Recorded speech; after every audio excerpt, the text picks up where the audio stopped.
Assalamualaikum warahmatullahi wabarakatuh. Salam sahabat Jundu Channel dimanapun berada. Alhamdulillah. Semoga senantiasa dirahmati oleh Allah Subhanahu wa Ta'ala di bulan suci Ramadan ini yang penuh berkah dan penuh hikmah ini. Mudah-mudahan sahabat Jundu dapat melaksanakan ibadah ini dengan penuh khusyuk dan mendapatkan dan meraih pahala ganda. Dan mudah-mudahan sahabat Jundu dimana berada diluaskan rezekinya dan dimudahkan segala urusannya. Amin ya rabbal alamin. Masih bersama Ana dari Robi di tayangan Jundu Channel pada program Kisah-Kisah Teladan di Damsyirah Nabawiyah. Waktu itu kita sudah menceritakan tentang Zaid bin Haritsah. Pada kali ini Ana akan menceritakan tentang kisah perjalanan Sayyidina Abu Bakar As-Siddiq radhiyallahu an bertemu dengan Nabi Muhammad SAW dan memeluk agama Islam, beriman kepada Nabi Muhammad SAW. Seperti apa kisahnya dan perjalanannya? Yuk tetap di Jundu Channel.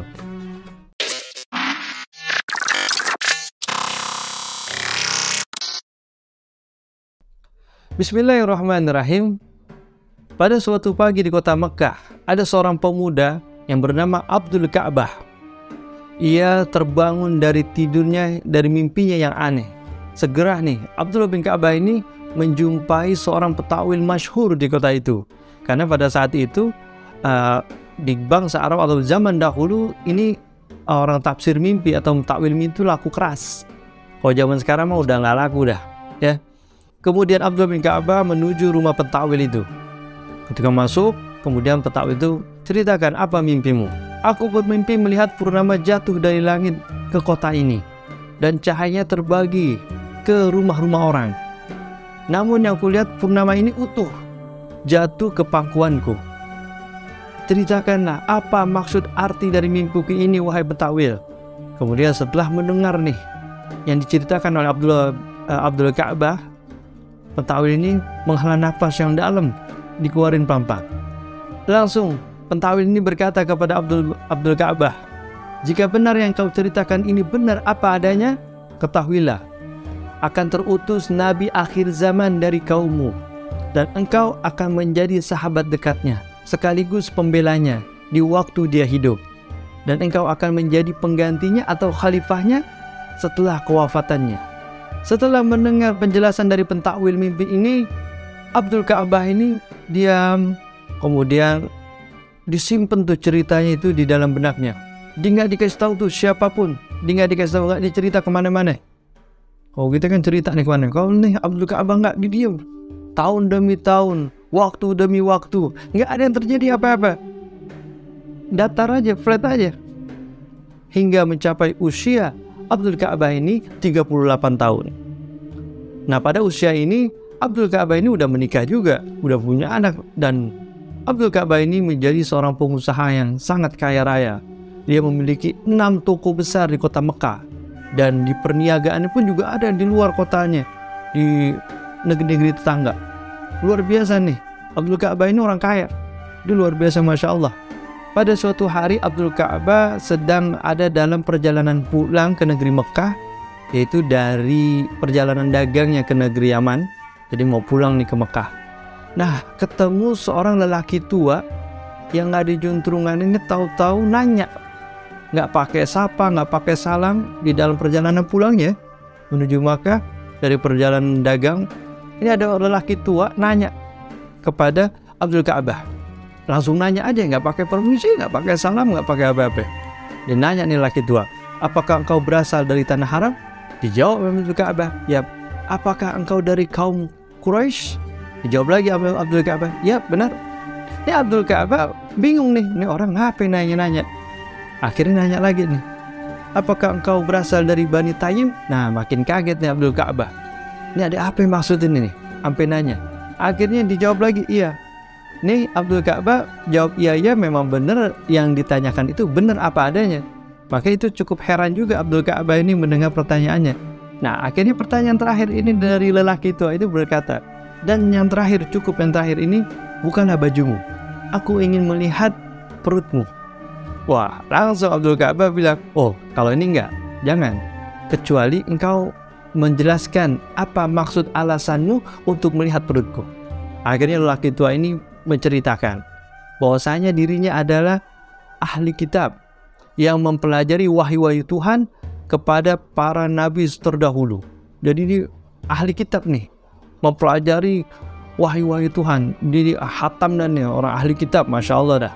Dari sana kami tahu bahwa sekarang terutusnya Nabi akhir zaman, Rasul terakhir pilihan Tuhan. Ketahuilah, tertulis di kitab-kitab kami tentang segala sesuatu tentang Nabi ini, yang membuat kami akan segera mengenalinya jika berjumpa dengannya. Dan tertulis pula bahwa Nabi ini memiliki 2 orang sahabat yang akan menjadi asistennya dalam segala urusan. 2 sahabat ini, yang satu dewasa, yang satu pemuda. Yang pemuda ini memiliki ciri-ciri gagah, kuat, dan perkasa, dan badannya besar. Dan sedangkan yang dewasa ini memiliki ciri-ciri, ia memiliki kulit putih, kurus, dan berasal dari Bani Taim. Nah, ini semua ciri-ciri ini ada padamu. Satu lagi yang harus aku pastikan, di dalam kitab kami tertulis yang dewasa ini memiliki ciri-ciri memiliki tanda putih di atas pusarnya. Setelah mendengar penjelasan dan alasan kenapa laki tua ini ingin melihat perutnya, Abdul Ka'bah merinding, kaget, dan dia teringat akan mimpinya ketika dijelaskan oleh petasyur mimpi waktu itu. Dan dia akan mendapatkan sahabat dari seorang nabi. Akhirnya Abdul Ka'bah langsung angkat nih bajunya, dikasih lihat nih kepada laki tua itu. Dan benar adanya, ternyata ada tanda putih di atas pusarnya. Langsung nih laki tua ini senengnya luar biasa, kaget, jejingkrakan dah bahasanya, seneng luar biasa. Akhirnya dipeluk nih Abdul Ka'bah, ambil laki tua ini. Ternyata engkaulah orangnya, engkaulah orangnya. Aku selalu berdoa kepada Allah agar bisa dipertemukan oleh Nabi, atau tidak sahabatnya, salah satu dari sahabatnya aku bisa berjumpa.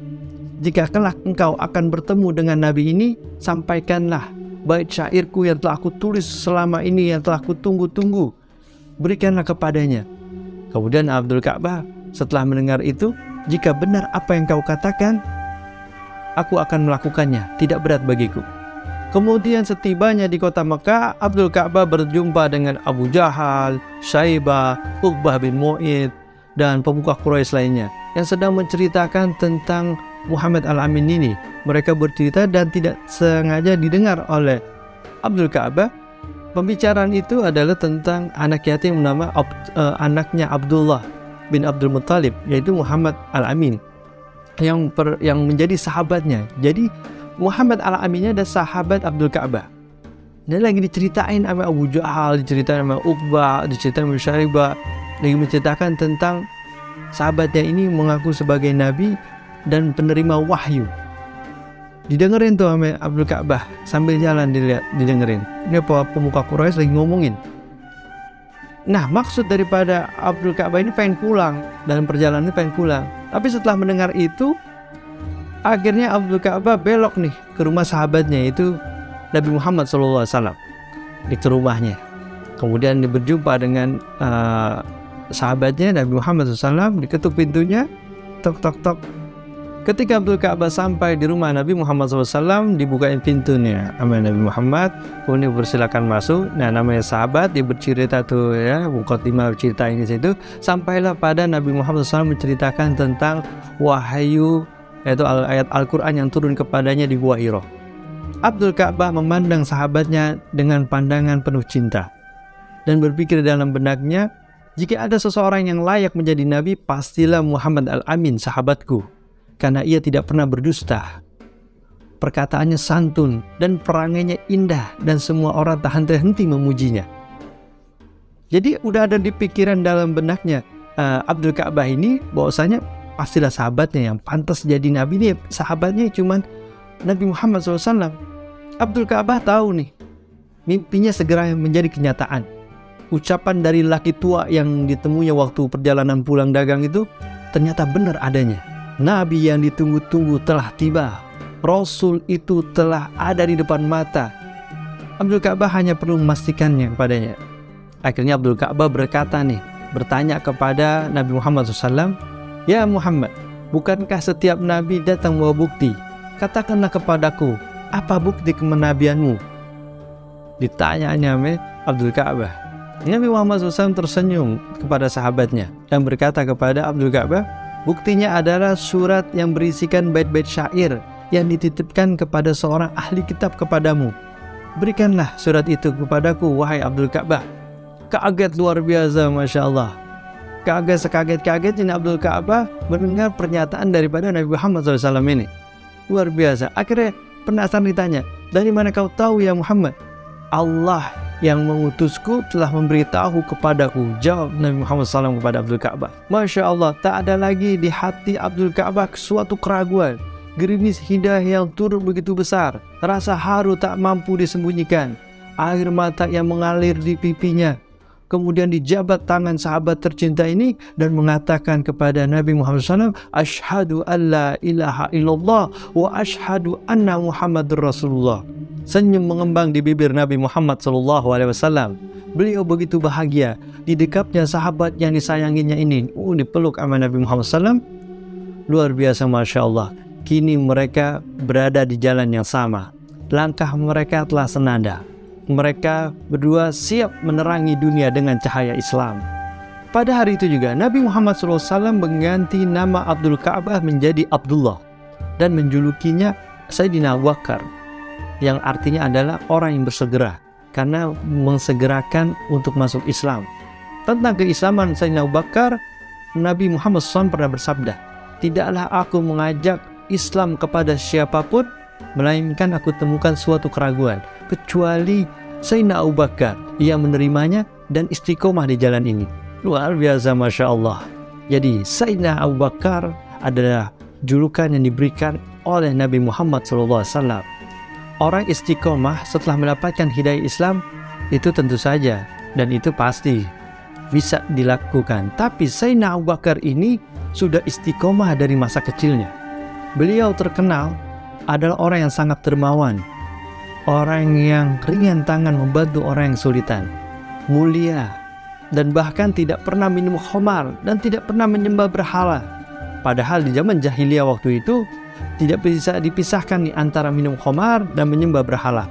Itu sebuah adat dan sebuah kebiasaan. Jadi kalau orang melakukan itu udah biasa. Sayyidina Abu Bakar ini dari masa kecil tidak pernah meminum khamar.